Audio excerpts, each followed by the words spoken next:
Bonne nuit, que la bénédiction de Dieu le Père, de Dieu le Fils et de Dieu le Saint-Esprit soit avec toi et toute ta famille.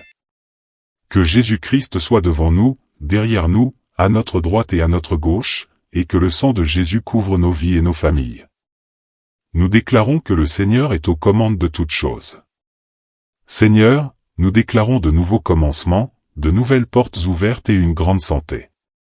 Je bénis cette maison, Père, afin qu'il y ait la paix en son sein, et que dans la vie et sur le chemin de cette personne règne la paix. Éloigne les contrariétés spirituelles, Seigneur, éloigne toute méchanceté, toute envie, tout investissement ou toute programmation spirituelle du mal contre la vie de cette personne, qu'il soit brisé. Je fais usage de cette parole, Seigneur, qui dit que tu nous as donné le pouvoir et l'autorité de fouler aux pieds les serpents et les scorpions, sur toute la puissance de l'ennemi, et rien ne nous fera de mal. Nous déclarons, Père, que toute méchanceté dirigée contre nous est inefficace, que toute malédiction et toute parole maudite dirigée contre nous et notre maison sont sans pouvoir. Protège-nous, Père, garde-nous, préserve-nous du mal et conduis-nous en sécurité, en paix, guidés par ton pouvoir et par ton esprit, au nom de Jésus-Christ. Que Dieu bénisse ta vie, que Dieu bénisse ta maison. C'est une joie d'être ici avec toi, et je souhaite partager ce soir une parole de Dieu pour ta vie. Je sais que beaucoup de choses vont commencer, que beaucoup de portes vont s'ouvrir. Je veux que tu déclares cela prophétiquement dans ta vie. Écris ici dans les commentaires, beaucoup de choses vont s'ouvrir dans les prochains jours pour ma vie, au nom de Jésus. Écris-le ici comme une parole prophétique. Amen, beaucoup de choses vont s'ouvrir au nom de Jésus-Christ. Laisse-moi te dire, j'ai souvent prié Dieu pour quelque chose, et Dieu a envoyé quelqu'un à moi, ou Dieu a fait en sorte qu'une personne se souvienne de moi. Peut-être que tu penses que tu n'es pas remarqué, mais tu le es toujours par Dieu, et Dieu a ses élus ici sur terre. Parfois, les gens pensent que tout le monde suit son propre chemin, mais il y a des personnes qui obéissent à Dieu. Et ces personnes, quand Dieu leur parle, elles se déplacent pour t'aider. Dieu a des amis pour toi, Dieu a des connexions divines pour toi. Dieu a des personnes qu'il va mobiliser pour venir à toi. La Bible nous dit qu'Abimélec était un homme qui a vu Sarah et l'a désirée comme épouse. Abraham, pour entrer dans le pays d'Abimélec, a dû mentir. Il a dû mentir, je ne dis pas qu'il a bien fait, il a mal agi, mais il a menti pour essayer de se protéger, en disant que Sarah n'était pas sa femme mais sa sœur. Et Abimélec l'a prise pour être sa femme. Mais la Bible dit que Dieu est venu la nuit en rêve à Abimélec et lui a dit, « Rends-la à son mari, sinon tu auras des conséquences. » Cela a été très fort. Abimélec s'est réveillé, a appelé Abraham et lui a dit, « Voici ta femme, je ne veux rien avec elle. Tu m'as menti, tu aurais pu me tuer, moi et ma maison. Tu dois comprendre une chose, Dieu est toujours en train de travailler en ta faveur, chaque fois que tu l'écoutes. » Abraham a menti, ce n'était pas juste, mais une chose que tu dois comprendre, c'est qu'Abraham écoutait Dieu. Il commettait des erreurs parce que même une personne qui écoute Dieu peut se tromper, mais la plupart du temps, Abraham obéissait à Dieu. Il était dirigé par la voix de Dieu, et toute personne qui est dirigée par la voix de Dieu, Dieu mobilise les gens en sa faveur, Dieu fait bouger les choses en sa faveur. Alors laisse-moi prophétiser cette parole, car elle est prophétique pour ta vie. Dieu va parler aux gens à ton sujet.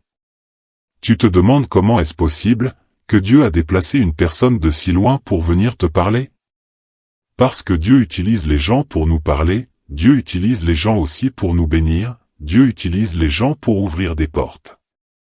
Parfois, tu attends tellement que quelqu'un t'aide, tu attends tellement qu'une personne sente dans son cœur de te bénir, de t'aider dans une affaire, un projet, ou d'aider ton enfant, et il semble que ces personnes soient complètement en dehors de notre contexte, éloignées de notre vie. Et parfois, tu demandes de l'aide à ces personnes et tu reçois un non catégorique. Pourquoi? Parce que ce n'est pas de cette manière que Dieu va utiliser les gens. Dieu utilisera les gens si tu te tournes vers Dieu, si tu te tournes vers Dieu, si tu te tournes vers Dieu. Si tu commences à plaire à Dieu et que tu te trouves aux endroits où Dieu veut que tu sois, certainement, car les gens pensent qu'écouter la voix de Dieu n'entraîne pas d'action. Écouter la voix de Dieu apporte une instruction, mais aussi une action. Parfois, pour que Dieu amène dans notre vie ce dont nous avons besoin sur notre chemin, nous devons suivre une instruction divine. Abraham suivait une instruction de Dieu. Toute personne qui suit l'instruction de Dieu, Dieu fait bouger les choses et les gens vers elle. La Bible dit que le serviteur d'Abraham est allé chercher une femme pour le fils d'Abraham, Isaac.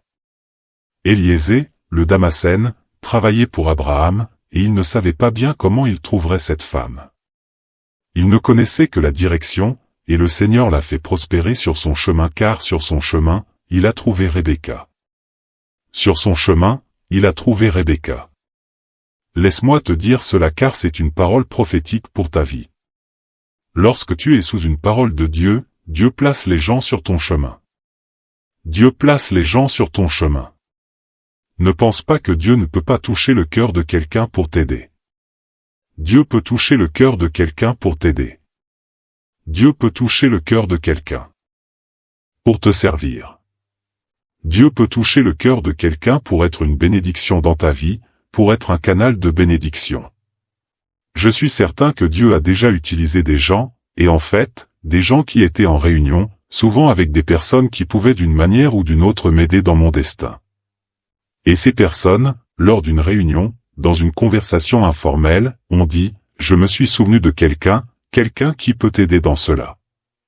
Je me suis souvenu de quelqu'un à qui tu devrais donner une opportunité ici. » Combien de fois cela m'est-il arrivé, que Dieu parle à des gens, leur parle, et m'ouvre des portes lors de réunions, m'ouvre des portes dans des lieux importants.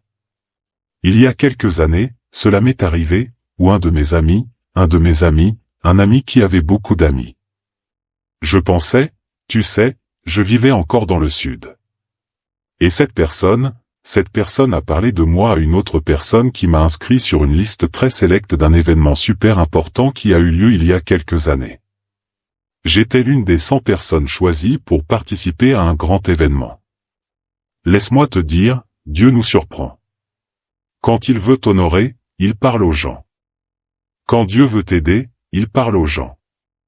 Dieu a dit à Élie, « Élie, j'ai ordonné à une veuve de te soutenir. J'ai ordonné à une veuve. » Regarde ça, Dieu dit, « J'ai ordonné à une veuve. » Ne pense pas que Dieu ne donne pas d'ordre aux gens. Dieu donne aussi des ordres aux gens, pour qu'ils nous aident dans nos projets, pour qu'ils nous aident dans nos maisons, pour qu'ils soient une bénédiction dans nos vies. Dieu va parler aux gens à ton sujet. Crois-le. Quand tu es une personne de prière, quand tu es une personne qui écoute Dieu, Dieu parle aux gens à ton sujet. Et cela, tu dois le recevoir comme une parole prophétique pour ta vie, au nom de Jésus-Christ. Je laisse cette parole dans ton cœur et je suis venu ici prophétiser. Dieu va parler aux gens à ton sujet. Il te suffit de rester en prière, de continuer à écouter Dieu, et Dieu parlera aux gens à ton sujet. Dieu parlera aux gens pour qu'ils t'aident. Dieu parlera aux gens pour qu'ils soient une bénédiction dans ta vie. Dieu parlera aux gens pour qu'ils t'apportent ce dont tu as besoin pour un nouveau départ. Dieu placera la bonne personne dont tu as besoin, le bon médecin. Dieu placera le bon investisseur. Dieu placera la bonne personne sur ton chemin, crois-tu cela? Alors continue de prier, continue d'écouter Dieu, car tu rencontreras ces personnes sur ton chemin, au nom de Jésus. Un abrazo à tous, que Dieu vous bénisse et souvenez-vous que Jésus vous aime et que ma femme et moi aimons chacun d'entre vous. Restez en paix et que Dieu vous bénisse. Amen.